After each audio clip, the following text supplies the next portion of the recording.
Hi everyone, day 8, and this one is a small project, but this small project will be part of, in the end, of a large project.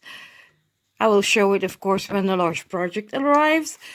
Um, I know Carmen doesn't have a lot of space, so that's why I decided to make a couple of smaller projects, and I created this shaker window.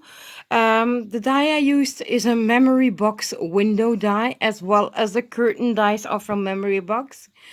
On top here, I used Nelly's Nellen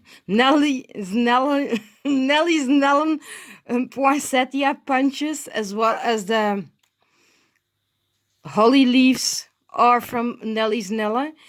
These beautiful spruces are from a die set from my local action store. And inside, you see a little magnolia house, a little deer, a Christmas tree, and I added some snow and a couple of snowballs, and it shakes. And this is how it's made in the back. This is a die that I got from AliExpress with this beautiful bow on top.